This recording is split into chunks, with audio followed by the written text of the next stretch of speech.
As chief officer in Calderdale, my role was to support my community. When Mother Nature pays a visit, as increasingly they are, it highlights the challenge of how we understand the service that we provide across 200 highway authorities to you, the community, that our roles are there for. So, it's worth setting a context in terms of extreme weather and the challenges that the UK, and in fact highway authorities across the world, are increasingly faced with. So we've got a good legacy over the last few years in undertaking various pieces of analysis. We had Quarmby back in 2010 in direct response to extreme winters associated with snow. And that's when we ran out of grit, of road salt. Okay, we responded after this had happened. And it said we've got to have 12 days of salt. There was subsequently a further review in 2014. Again, after an event occurred. And that said highway authorities need a resilient network across all the roads. And local authorities represent 97% of the local road network in England. 3% is national highways. Really, really important to the economy and flow of freight and logistics. But most of us do not live near a motorway. We depend upon the local roads.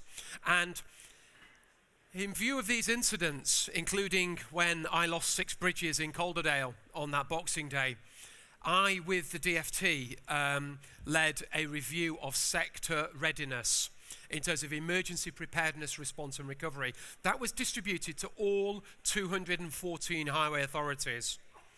And it highlighted the lessons learned, the lessons that needed to be learned. Now, an important thing about what you're going to hear today is that we are on a journey still. All of this is being done against a backdrop of austerity, where we're not really coping with a well-maintained network or even a well-managed network. We're just coping. And our assets depend upon a range of professionals. You in the room as advisors, as consultants, me as the director, contractors who deliver services. But collectively, we need to now understand what it is to run an emergency in the way that's being described. We do need a nationally consistent rapid impact assessment to understand when one authority shouts for help, that authority really is shouting for help in a way that others can understand and that it's a legitimate shout for help. When Calderdale was being flooded, police resources were being pulled out of Calderdale because there was 1 inch of rain in the centre of Leeds. There was not a level of shared situational awareness between the blue light services and the yellow light services. And when these things happen, you do need the mutual aid. And usually that mutual aid is after the water has subsided. That is the reality. Okay, let's look at this event. 2021, it's a little bit of rainfall in London. That little bit of rainfall has led to major change after the fact in terms of how London understands and manages their flooding. That same event headed off over to Belgium and Germany. It gathered energy and it caused catastrophic failure that led to over 240 deaths in Belgium and Germany. Major events that have and are occurring. Let's look at some statistics.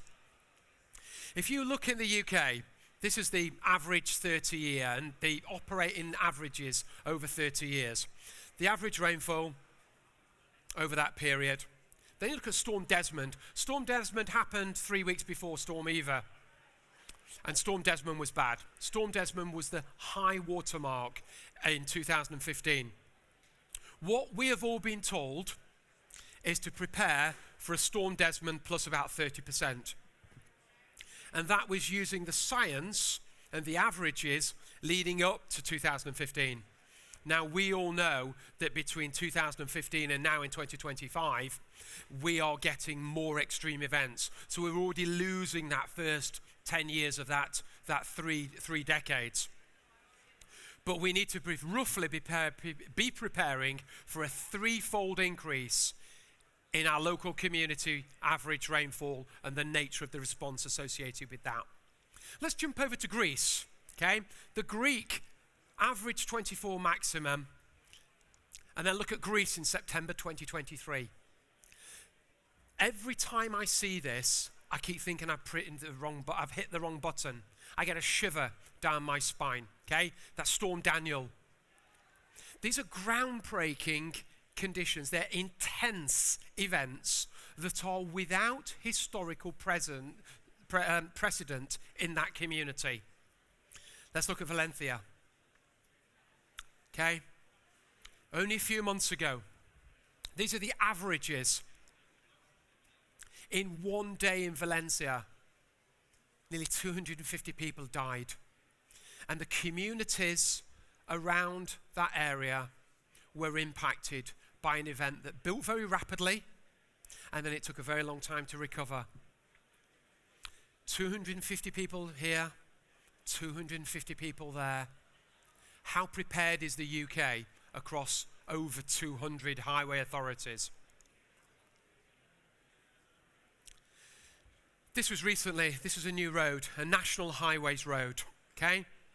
There's a similar road just down the road on the approach to Manchester, one that I had a hand in the design of. It opened about 10, 15 years ago, identical to this, and it floods in exactly the same way. I share this with you because I am the person that should not be standing here. I've lost bridges. I built stuff like that. I look at it and I have to do better. And I operated on the best advice that groups like this can provide. We need to prepare for our worst day, not an average day. And this is the risk that we currently have. So look at September. Look at the amounts of rainfall that we had then. This is playing out increasingly. So what the DFT did and the UK Roads Leadership Group did, despite the fact that we know we are not in the best position to ask these questions, we still ask the sector these questions. And this is brilliant. So we're part of a community that's prepared to ask brave questions. And increasingly, we ask the question, and this report is evidence that we are suffering extremes and we are not prepared. There's a couple of little questions that are for instances, and you can read the report, okay? It's got a little bit of foreword from me that is the rallying call, and I think the foreword took us a good few weeks, didn't it, James, to actually get the foreword agreed across DFT, the the three devolved assemblies, and all the various board chairs that make up the United Kingdom Roads Leadership Group. But has your network been affected by a landslide or ground heave during 2023? And when you look at this, when you look at the Pennine authorities, and the conversation earlier where we talked about the Snake Pass and being, falling down the hillside, you look at that, and we've known that for years, to be honest. We've known it was happening. In fact, Greater Manchester and South Yorkshire Combined Authority have been shouting at Derbyshire to say, look, can we go and lobby government for it? They've waited till the recent government change to do that lobbying, but better late than never. But the issue is that these kind of events are occurring all over the country. But interestingly, the Department for Transport invested money in the Live Labs. You're going to hear more about the Live Labs tomorrow, some fantastic sessions about that. But interestingly, about 4 years ago, they started these Live Labs, and it said, look, are you doing things like smart gully sensors, and are you looking at the lessons learned in terms of winter maintenance and using AI?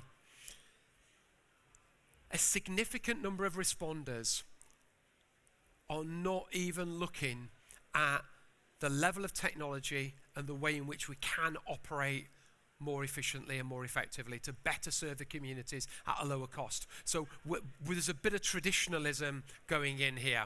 I'm going to canter through for space and to give you more time for questions. So, what we do know is that extreme weather can no longer just be looked at in terms of the size of the snowplow or how big your salt mountain is.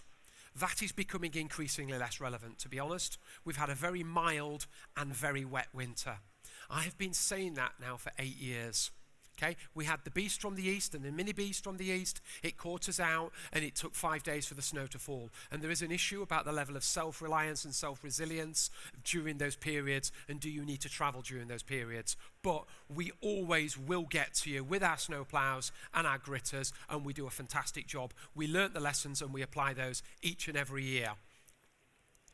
However, we do need to get the data. There was a question earlier with the mayoral sessions, and someone, I think from National Highways, asked about data. I'd like to talk to him about all the data that I've been trying to get hold of National Highways over the decades and the like. But you look at the data, and we have got the data where we delve into it to show that the problem is there, and the problem is getting worse. The groundwater level that is rising within the communities where we live represents one type of hazard and one type of challenge.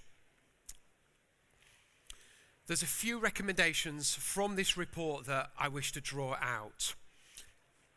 We do need to have a clear understanding within the science associated with climate change risk assessments. We do need to make those locally relevant. And I would say at scale, there's probably around about 10 different geographies within the UK. The bedrock upon which we're built, or the clay upon which parts of East Anglia is built, the millstone grit of Yorkshire and Lancashire, and the Pennines that divide us, and may it divide us for a long time to come, apart from in our hour of need. But the weather that hits us does vary. The extreme heat that hit Lincolnshire and Leicestershire, 60 degrees Celsius, melting roads, that's got a big impact in terms of how we maintain our roads in the future. But the landslides are of particular significance in some parts of the country. So with the British Geological Survey, next Tuesday actually, we've got a workshop. We're going to really geek out talking about hydrology and things like that, because that's really, really relevant, because there are telltale signs as to whether or not our hydrology might give us that insight as to whether or not we need to start preparing. There are simple ways of doing this. I do declare a little bit of a self-interest in this. It's a little bit of spin-off that me and my collaborator, Dr. Deeming, have been working on in terms of rapid impact assessment, because we do know that it's impossible to game the system. We do not know where a Storm Desmond is going to hit. It hit Cumbria, it hit Lancashire, it hit Dumfries and Galloway. We know Storm Eva hit a glancing blow into Rochdale and Oldham. Okay, it hit Calderdale really hard with a glancing blow into Bradford. So what we do know is that every single local highway authority has got to use the same consistent language, and it's all there within a rapid impact assessment, and that's free to use, the rapid impact assessment language and terminology. There's a system there that does actually allow you to understand, because we found during these events that they who shout the loudest will often have the resources pushed to them. And I think that's an important point, because there needs to be a degree of measure, because if you're going to respond to a Valentia type impact, you need to understand what is the nature of the issue that they are incurring, and how do we ensure that you've got a whole load of yellow jackets with the right degree of capability and systems rocking up at your border, not a bunch of squaddies on day 5, as much as they were needed in Spain. That is not the same resource of me being based in York, shouting for help from Staffordshire, and James knows exactly what's happening because we're using the same consistent language, and he can then say, right, okay, this is the yellow jacket and yellow light capacity and capability that we can send through. And in terms of bridges and bridge structures, collapses and stuff like that, the level of intelligence through the supply chain, because increasingly that sits with you guys rather than with local authorities. But the ability to understand and be able to give shared situational awareness, as I had to do into number 10, Cabinet Office, BEIS, DFT, all of these government departments shouting for help. And when it came down to it, the help that my community needed was more important than giving all these briefings off to government. So having clear and consistent response where you can actually understand as highway authorities what is the nature of the issue that is occurring, what is the consequence of what is happening there. If I need to know something, you need to know something. The ability to talk to gas, water, power, these are all things that events like in Belgium and Germany and in Valencia has shown that they are vital, because a community that does not have access to power, to water, to comms, and to the assurance that highway authorities are providing that shared situational awareness across that authority, across its neighbours, and the ability to operate at scale. Because what is clear from this report is that we do not know where the next big one is going to happen. And that next big one could be a flood, or it could be like in the summer of 2022, where the London Fire Brigade had its busiest day since the Blitz. And that was sporadic wildfires popping up all around London, all around the M25, seeing the M25 alight. When you look at that, that is the kind of event that actually within audiences like this, it is appropriate and it is expected that we take you out of your comfort zone.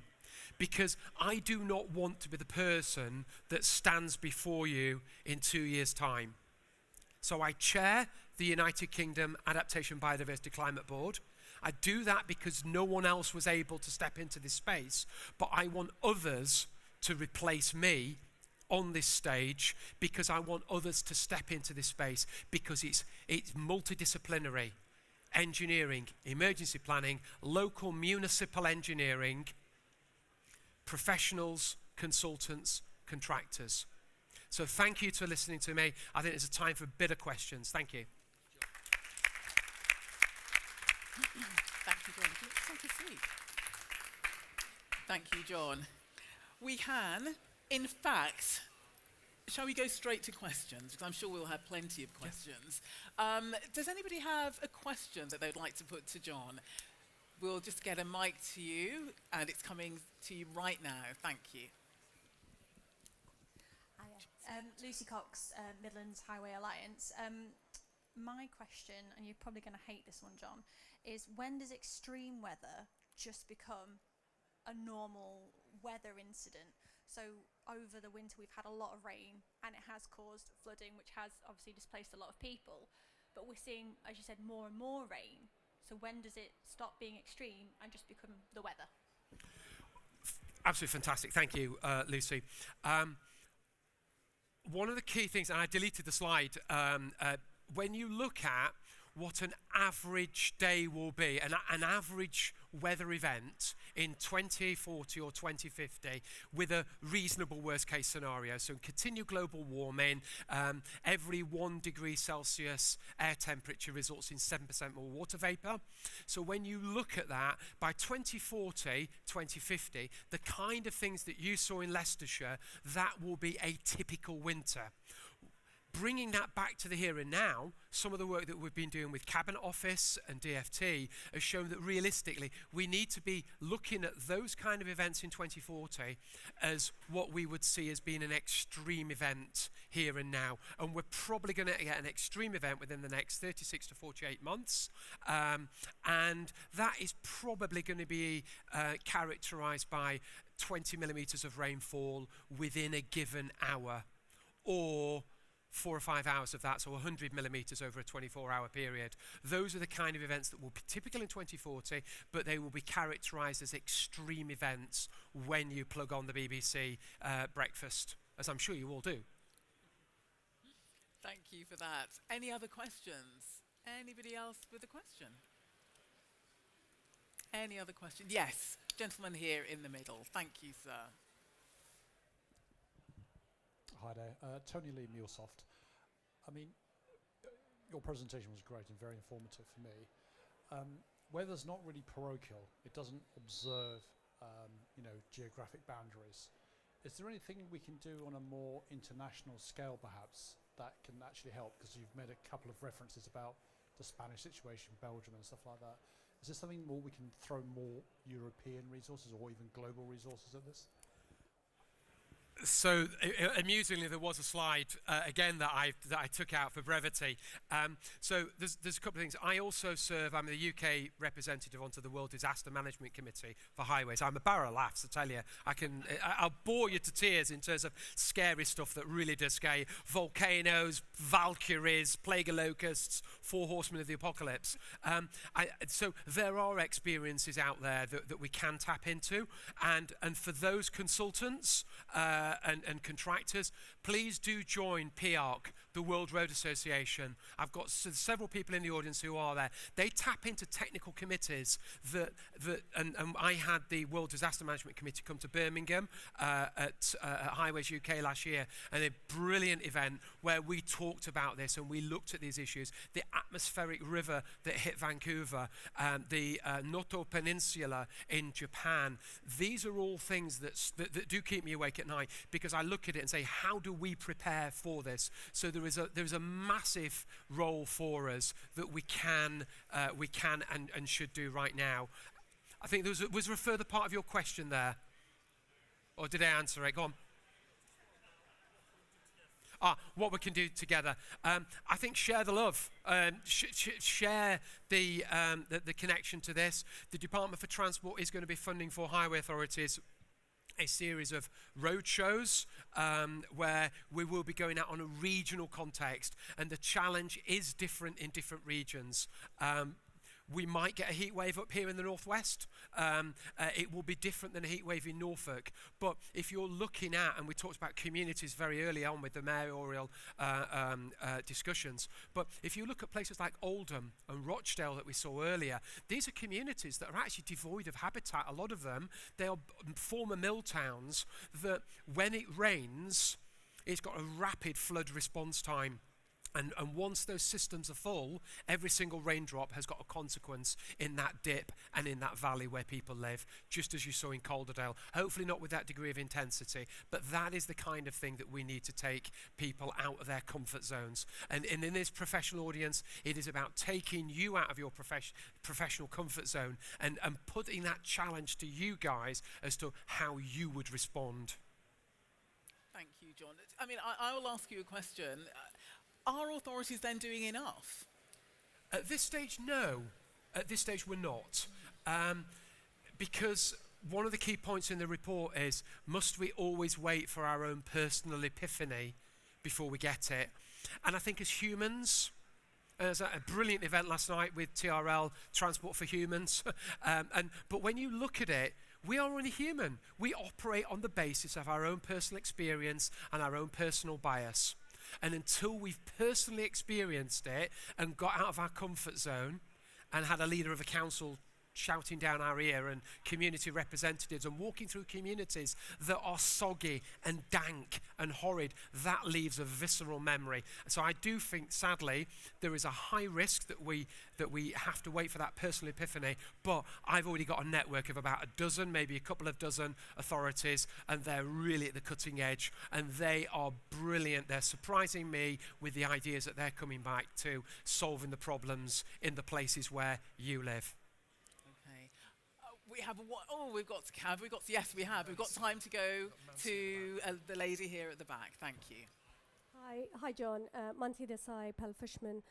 You spoke about local authorities not necessarily doing as much as they should be doing, but surely there are some success stories. Can you share, without naming? You don't have to name a local authority, but can you share of a success story where you've actually seen them stepping up, maybe using nature-based solutions or whatever it is? There are a few out there. They happen after the fact. East Riding is doing a lot of work. They were hit hard in 2009, in 2013.